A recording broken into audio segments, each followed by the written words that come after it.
हमारा मार्केट तो ठीक-ठाक सा ही फ़ील हो रहा है, हो सकता है तूफ़ान से पहले की ये शांति हो।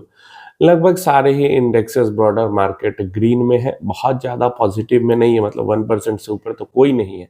सब 1% से नीचे ही है, लेकिन ग्रीन में है तो चलो ठीक है, स्टेबल दिख रहे हैं। इस वीडियो के अंदर हमसे एक क्वेश्चन किया गया है, उसके बारे में बात करेंगे। यहाँ पे क्वेश्चन किया गया है कि जैसे जो यूट्यूबर्स हैं वो बताते हैं कि आपकी जो एक्सपेक्टेशन है वो 12%, 15% ऐसी रहनी चाहिए। म्यूचुअल फंड्स में 20%, 24% तक भी रिटर्न दिखे हैं।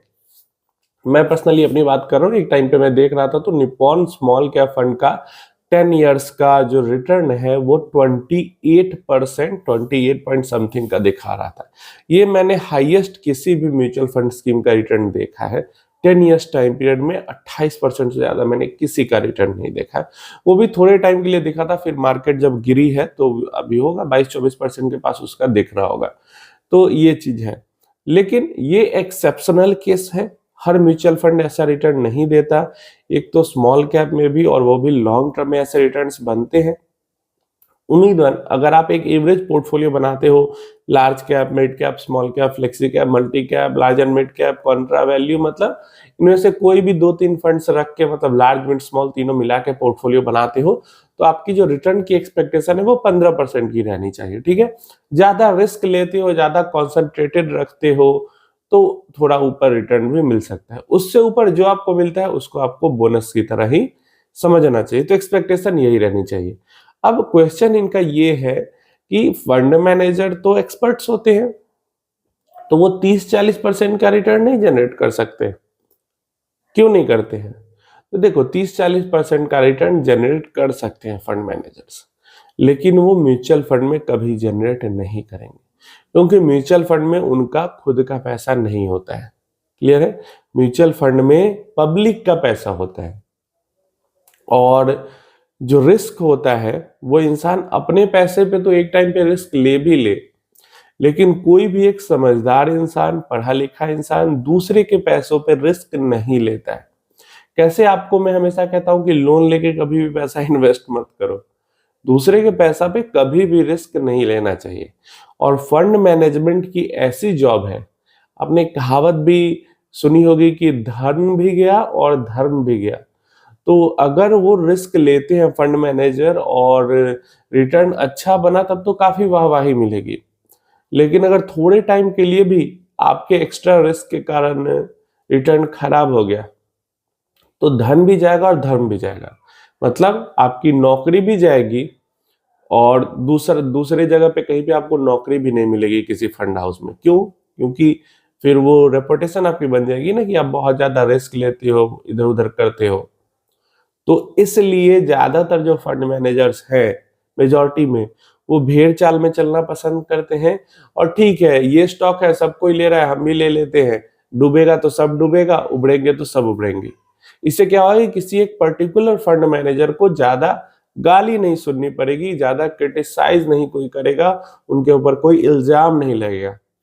ज्यादा 30 मार खान बनने चलेंगे, और उल्टा अगर दाव पड़ जाएगा तो फिर दिक्कत हो जाएगी। कहने के लिए सारे लोग कहेंगे कि नहीं, हम ऐसा नहीं कहेंगे, आप रिस्क लो, हमें ज्यादा रिटर्न बना के दो। लेकिन अब देखो, जैसे बात करता हूं, कौन म्यूचुअल फंड जब तक अच्छा रिटर्न दे रहा था तब तक सही है।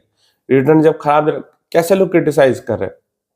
मोतीलाल 1 महीने खराब हुआ, क्रिटिसाइज करना। पराग पारिक थोड़े दिन तक खराब होता है, क्रिटिसाइज करना शुरू। एसबीआई स्मॉल कैप थोड़े दिन तक खराब होता है, क्रिटिसाइज करना शुरू। तो यही चीज होती है। एक्सपेक्टेशन इंसान रखता है, मतलब इन्वेस्टर फंड मैनेजर से, कि वो चलो हाई रिस्क लेके हाई रिटर्न बना दे, लेकिन अगर थोड़े टाइम के लिए नॉर्मल रिस्क में भी रिटर्न गड़बड़ होता है तो इन्वेस्टर्स पेशेंस अपना खोने लगते हैं। और क्योंकि बाय डिफॉल्ट ये सिस्टम ही ऐसा बन गया है कि कोई उधर ज्यादा रिस्क लेना ही नहीं चाहेगा। अभी बात करो तो हमेशा ही बात होती है रिस्क एडजस्टेड रिटर्न की। तो कोई रिस्क लेकर अगर हाई रिटर्न बना भी देता है, फिर भी उसकी वैल्यू नहीं होगी मार्केट के अंदर में। मतलब उसको कहा जाएगा कि अरे इसने तो ज्यादा रिस्क लिया इसलिए ज्यादा रिटर्न बना दिया।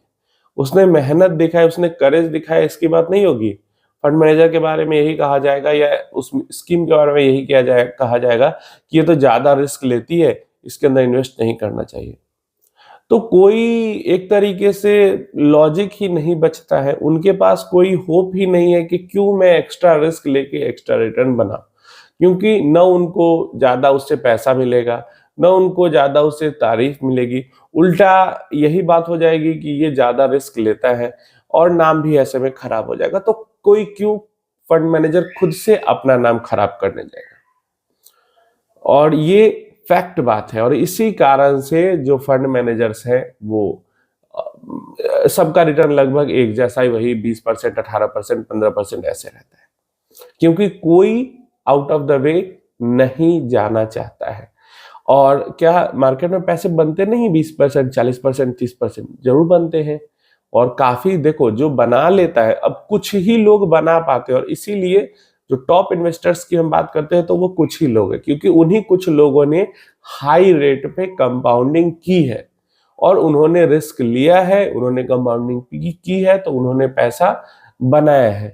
हमारे पैसे पे कोई बड़ा से बड़ा इन्वेस्टर होगा वो भी रिस्क नहीं लेगा, क्योंकि जो बेट उन्होंने लिया है वो चली जाए, ये संभव नहीं है। इतना 100% श्योरिटी किसी के पास नहीं रहती। और इसीलिए जो फंड, म्यूचुअल फंड है, इसके अंदर रिस्क नहीं लिया जाता है, क्योंकि पब्लिक के पैसे पे रिस्क लोगे तो आप बहुत ही ज्यादा दिक्कत में आ जाओगे, और ये बहुत बड़ा फैक्ट बात है।